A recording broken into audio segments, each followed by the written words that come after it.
بہت دفعہ استخارے کا ذکر آیا اور ہم نے پچھلے پروگرام میں کہا بھی تھا کہ ہم اس کے اوپر تو ذرا مختصراً کوئی مسنون طریقہ فرما دیجئے استخارہ کرنے کا۔ استخارے کے حوالے سے یہ کہ صحیح بخاری کی حدیث ہے کہ سرکار دو عالم صلی اللہ علیہ وسلم کا ارشاد ہے کہ جب کوئی اہم کام درپیش ہو، مثلا نکاح کا معاملہ ہے یا سواری خریدنے کا معاملہ ہے یا زمین مکان لینے کا معاملہ ہے، تو اہم کوئی بھی امر ہو تو اس کے لیے فرمایا کہ مسنون استخارہ کریں۔ اس کا طریقہ یہ کہ 2 رکعت نماز نفل استخارے کی نیت سے پڑھیں اور اس کے بعد استخارے کی مسنون دعا جو وہاں حدیث میں موجود ہے اور کتابوں میں موجود مل جائے گی آپ کو، تو وہ استخارے کی دعا پڑھیں۔ جہاں پر حاضر الامر کا لفظ آتا ہے وہاں اپنے مقصد کا تصور کر لیں تو دعا پڑھ کے سو جائیں۔ تو 3 دن سے 7 دن تک یہ کرنا ہے۔ تو اس دوران میں اللہ تبارک و تعالی بذریعہ خواب ظاہر فرما دیں گے یا احوال ایسے بن جائیں گے کہ وہ کام آپ کے لیے آسان ہو جائے گا۔ تو اس کا فائدہ یہ ہے کہ خود بخاری کی حدیث ہے، نبی پاک صلی اللہ علیہ وسلم فرماتے ہیں کہ استخارے کے ساتھ جب معاملہ تم کرو گے تو پھر تمہیں ندامت نہیں ہوگی۔ اگر کوئی معاملہ بگڑ بھی گیا تو اللہ تعالیٰ خود کفیل ہو جائیں گے اور اس نقصان کا ازالہ کر دیں گے۔ تو جہاں صحابہ کرام رضوان اللہ علیہم اجمعین کی عادت شریفہ تھی کہ گھر سے نکلتے تھے کسی کام کے لیے تو کام کی نیت کی اور استخارے کی دعا پڑھی اور چلے گئے، تو گویا کہ اللہ کے سپرد کر دیا معاملہ۔ اچھا تو اللہ عالم الغیب و شہادہ ہے تو وہ جو کفیل ہو جاتا ہے۔ اچھا حضرت، بعض امور میں ہم نے دیکھا ہے کہ کسی کا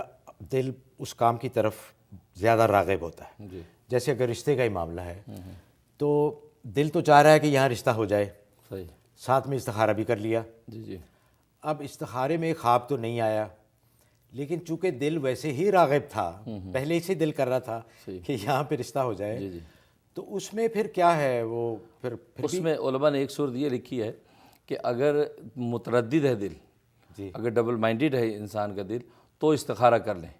لیکن اگر آپ بالکل جو ہے اس کے لیے متیقن ہیں کہ نہیں یہ معاملہ میرے لیے صحیح ہے اور وہاں آپ کو کسی قسم کا کوئی تردد نہیں، تو استخارہ نہ کریں اور خدا سے دعا کر کے وہ کام کر لیں تو بھی اللہ تعالیٰ کفیل ہو جاتا اچھا حضرت، اگر خواب میں کو آ جائے اشارہ ہے۔ جی کہ یہ کام آپ کے لیے اچھا ہے اور یہ کام اچھا نہیں ہے، جی لیکن اگر کسی نے اس کے پھر مخالف کیا تو ذمہ داری تو بہت ہے، جی تو اس میں پھر کوئی ہاں، یہ بہت اچھا سوال کیا ہے کیونکہ لوگ اس پہ بڑی کوتاہی کرتے ہیں۔ اس میں علماء کے 2 قول ہیں۔ ایک قول تو یہ ہے کہ وہ شخص کافر ہو جائے گا،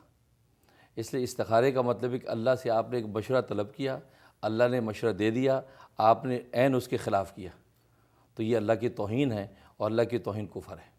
تو اور دوسرا قول علماء کا یہ ہے کہ یہ گناہ کبیرہ ہے۔ فتویٰ اسی قول پر ہے کہ یہ گناہ کبیرہ ہے۔ کفر والا بہت سنگین قول ہے، اس کو اختیار نہیں کیا، لیکن بہرحال اس کی سنگینی کو سمجھنا چاہیے، لیکن گناہ کبیرہ ہی ہے اگر انسان استخارہ کر لے اور اس پہ عمل نہ کرے۔ اس لیے کہا جاتا ہے کہ سب سے پہلے اپنے ذہن کو واش کر لیں کہ مجھے یہ جو ظاہر ہوگا اس پہ مجھے عمل کروں گا،